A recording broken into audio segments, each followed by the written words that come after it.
Well, good morning, friends. Mark Holmes here, and as always, I want to thank you all for watching, commenting, subscribing, and being part of the Joe Boo Sports Report. Without you guys, as well as you ladies, you know it's not working.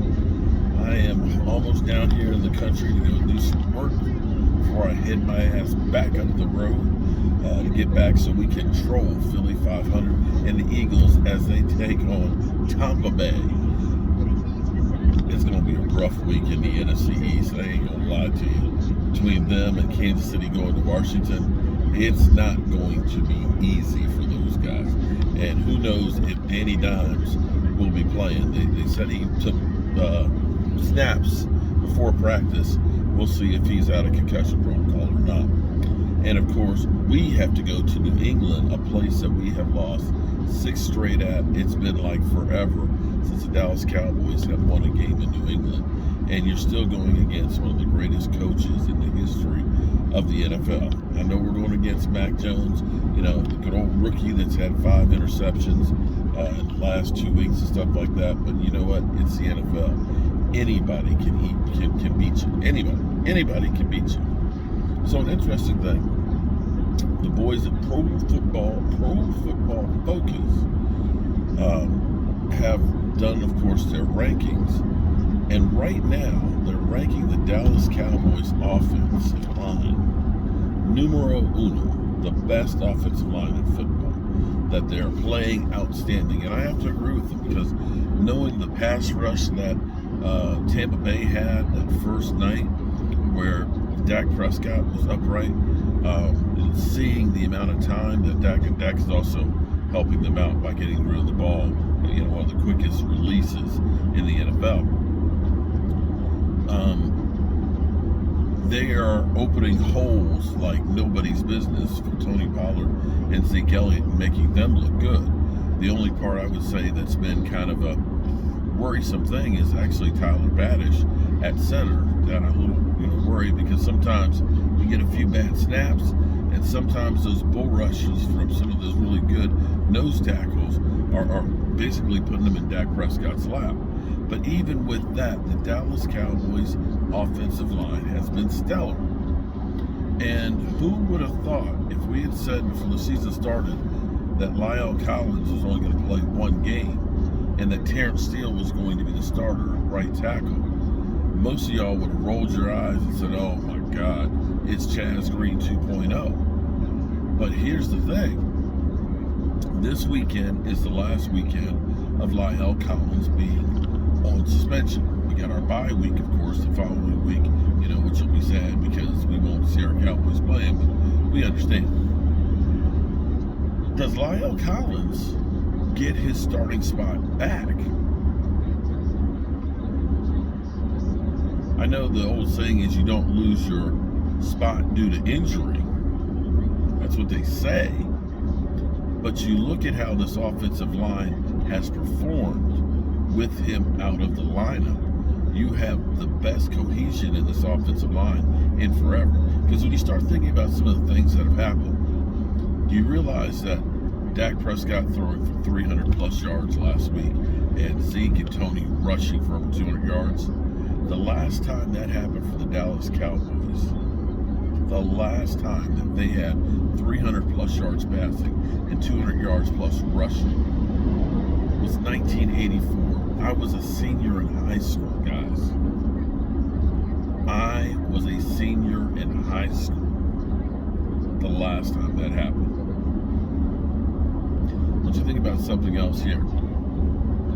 Against the blitz. Against the blitz. That's when you got 5 or more people coming after the quarterback's ass.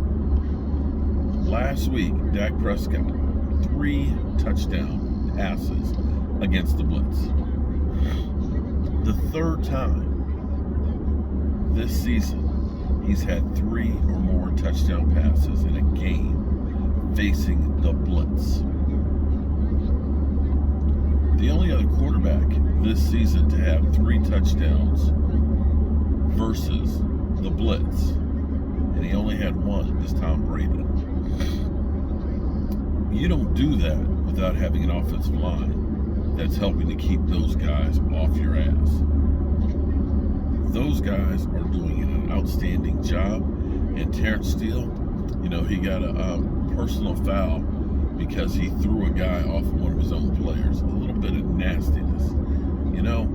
I don't have a problem with that. In fact, to me, that's like Larry Allen-esque. So, I don't know that you really want to mess with the offensive line right now. The other thing, and this to me is still part of the reason why La'el Collins was trying to hurry up and get back. We don't like to change things that have been working until we're forced to change. You could worry about, La'el Collins not being there, but until you don't have him there, you don't know what it's going to be like for the team without him playing. Well, so far you've had 5 games as a sample size without him. And now you look at it and say, wow, we didn't miss him. And here's the thing. Terrence Steele's contract is $780,000. This year, La'el Collins is like 6.8, which balloons up to 15 next year.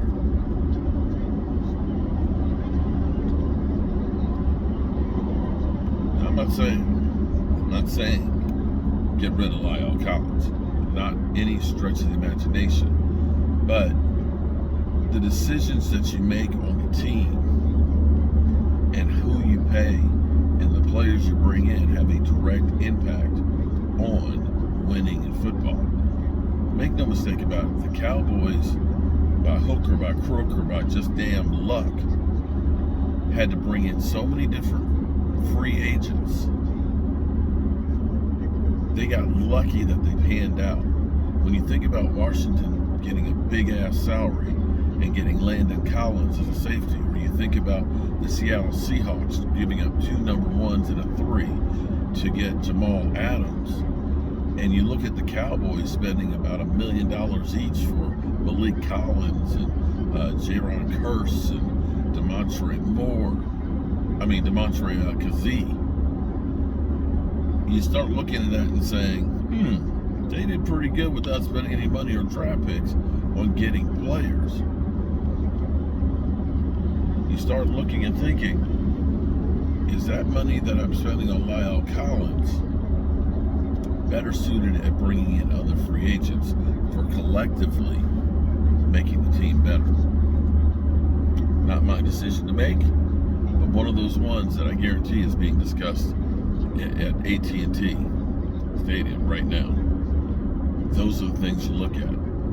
And it'll be interesting to see if automatically La'el Collins gets that starting rollback or if he is having to get worked back into the lineup.